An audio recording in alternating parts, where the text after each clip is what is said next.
결혼한 지 이제 1년, 달달한 신혼생활을 즐기고 있는 30대 여자입니다. 결혼은 지금의 남편과 한 게 처음이지만 사실 저는 5년 전에 결혼 문턱까지 갔다가 파혼했던 과거가 있어요.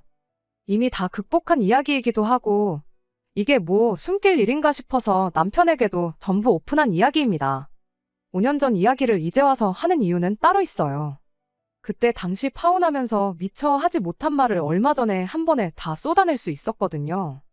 몇 년 동안 맘속에 담아두고 살면서 이따금씩 자다가 이불도 발로 한 번씩 걷어찰 정도로 마음에 담아두고 있었는데 이번 일을 기회로 전부 다 풀어버리게 돼서 속이 그렇게 후련하고 기분이 좋을 수가 없네요. 마음 같아서는 사연에 그 자식, 개자식 하면서 쓰고 싶은 생각이 굴뚝 같지만 편의상 남자친구라는 호칭으로 사연을 적도록 하겠습니다. 저랑 파혼을 했다는 그 남자친구는 제가 사회생활 시작하고 얼마 되지 않아서 알게 된 사람이었어요. 저보다 나이가 2살이 많았고 대기업 사무직으로 일을 하고 있었지요. 나이는 2살 차이가 났지만 저도 남자친구도 입사 첫 해를 보내고 있던 신입사원으로 사회생활 시작한 시기는 거의 비슷했어요.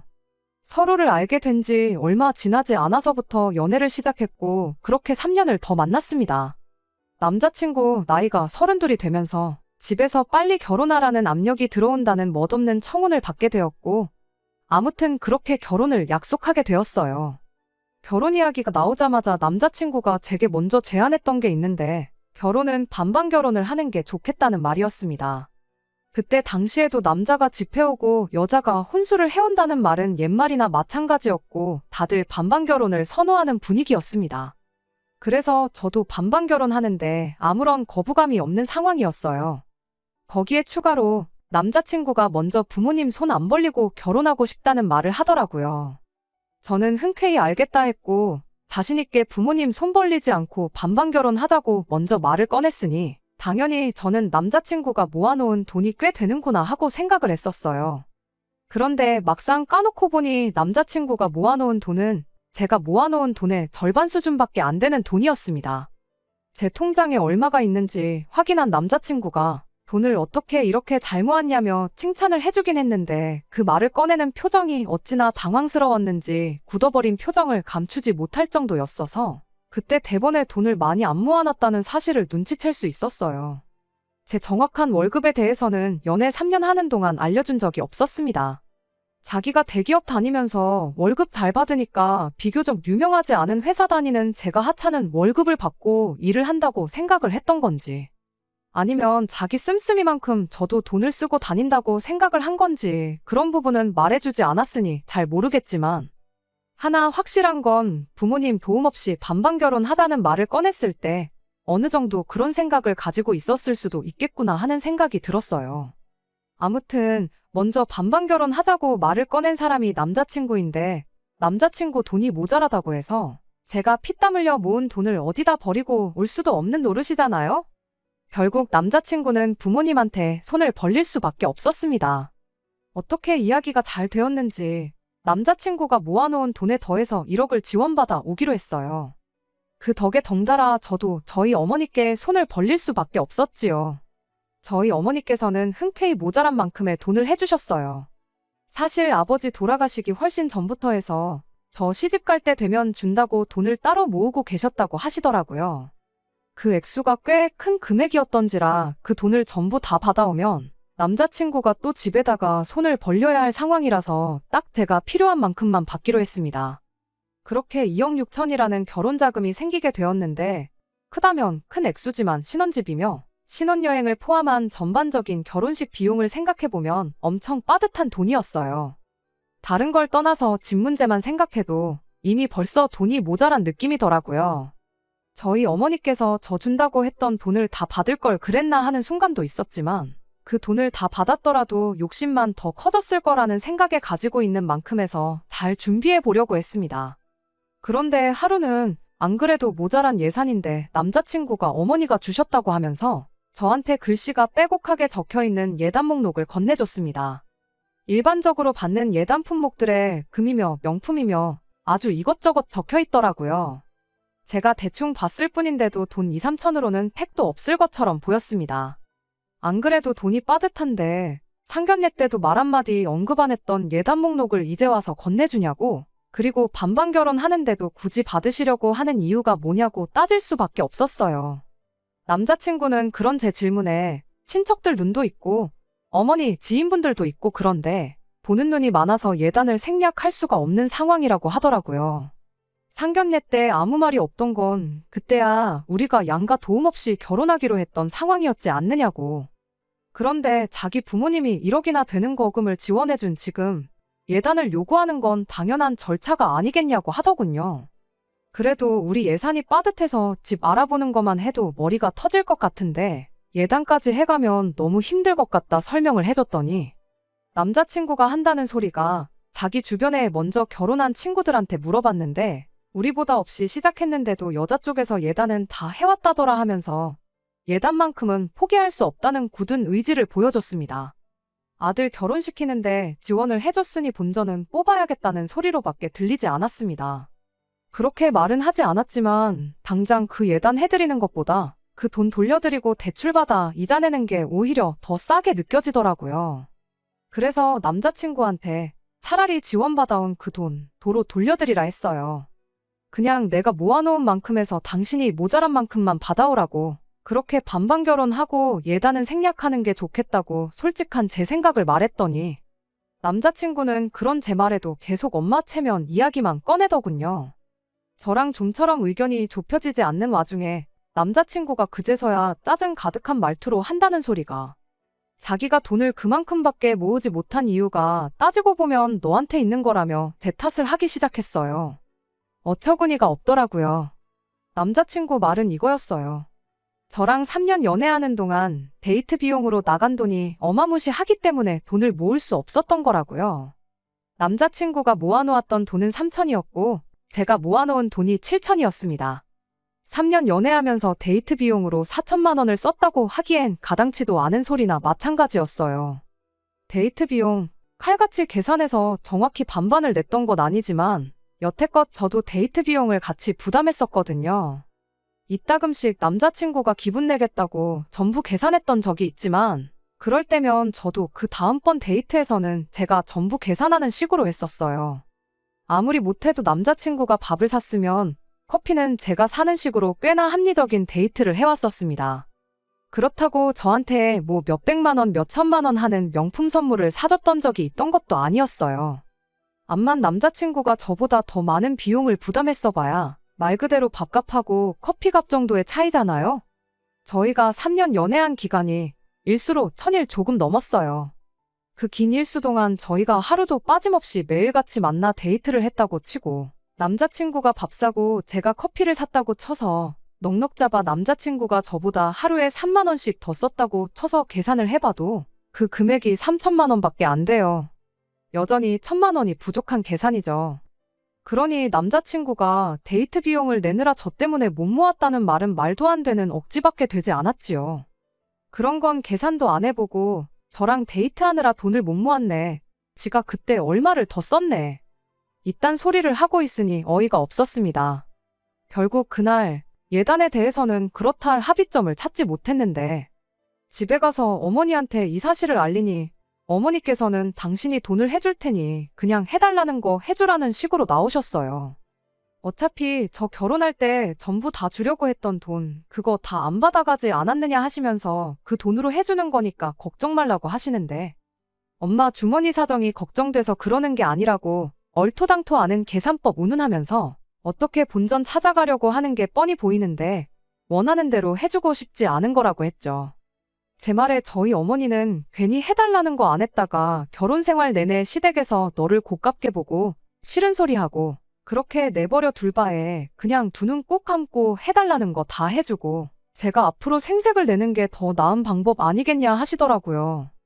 어머니도 남자친구 집에서 하는 꼬라지가 마음에 안 들긴 하지만 돈이 없는 것도 아니고 어차피 제가 필요했으면 전부 다 저한테 줬을 돈인데 그냥 그쪽 집에다가 내 딸 앞으로 잘 봐주시라 뇌물 바치는 거라 생각할 테니 괜히 그걸로 스트레스 받고 그러지 말라셨습니다.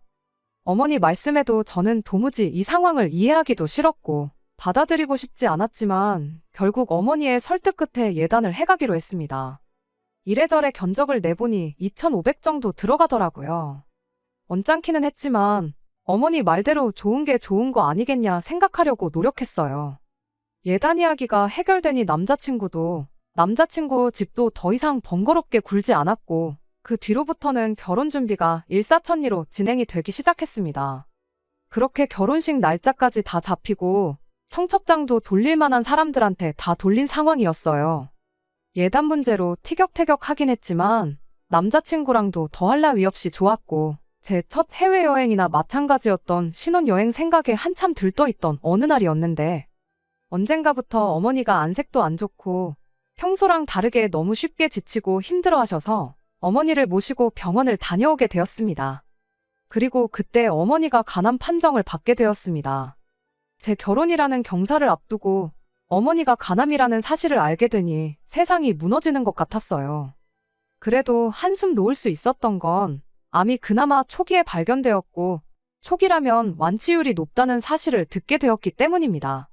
어머니가 좀 힘드시겠지만 결혼식도 참석할 수 있을 정도였고요. 그런데 저희 어머니가 암이라는 소식을 들은 남자친구 집에서 아주 난리가 났더군요. 저희 어머니 걱정 때문에 난리가 난 거였으면 참 마음뿐이라도 감사스러웠겠지만 애석하게도 그 난리는 저희 어머니 걱정 때문에 그런 건 아니었습니다. 당시 예비 시어머니였던 남자친구 어머니한테서 저한테 직통으로 전화가 걸려왔어요. 결혼 준비하는 내내 남자친구 어머니와 할 이야기가 있으면 남자친구 통해서 했지 제가 직접 연락하거나 저한테 직접 연락이 왔던 적은 한 번도 없었거든요. 그 덕에 붙일 정도 거의 없는 거나 마찬가지였는데 통화를 하고 나니 거의 없던 정도 뚝 떨어지더군요. 전화로 저희 어머니 상태가 어떤지 심심한 위로의 말을 건네기는커녕 전화 받자마자 저한테 한다는 소리가 아무리 어머니가 암이라도 나한테 해오기로 했던 예단건에 대해서는 절대로 차질없게 잘 준비하라는 소리였으니까요. 어이가 없어서 말이 안 나와 입만 뻐끔거리고 있었는데 사람이 약속을 잘 지켜야 하는 거라며 첫 단추부터 이상하게 끼울 생각 하지 말라고 하는 겁니다. 그 말을 들으니 애초에 첫 단추부터 안 끼우는 게 맞겠다는 생각이 들었어요. 하지만 먼저 대화로 풀어보는 게 좋겠다 싶어서 그 길로 남자친구를 불러냈어요. 그 무례함에 대해 사과를 받기 전까지는 저도 도통 기분이 풀리지 않을 것 같아서 남자친구한테 이게 무슨 상황이냐 한마디 따질 생각이었지요. 남자친구는 걱정이 가득한 눈빛으로 저희 어머니 때문에 제가 속이 아니겠다며 걱정을 해주더군요. 이어서 말하길 우리 그냥 신혼집 구하지 말고 장모님 집에 신혼살림 차려서 같이 지내는 게 어떻겠냐 묻더라고요. 거기서 말이 끝났다면 엄마는 개차반이라도 자식은 정상이구나 그렇게 생각하고 파혼까지는 생각도 안 했을 거예요. 하지만 이어진 남자친구 말에 저는 파혼을 결심하게 되었습니다. 자기가 간암에 대해서 좀 조사를 해봤다고 말을 꺼내면서 완치율이 뭐 30%도 안 된다더라. 초기에 발견됐어도 결국엔 다 죽는다더라 그딴 소리를 꺼내더니 어차피 장모님이 암으로 돌아가시면 그 집이 우리 집 되는 거 아니겠냐며 그러면 우리 신혼집은 따로 구할 필요가 없으니 지네 엄마가 해준 1억 원을 돌려드려도 되는 거 아니냐입니다.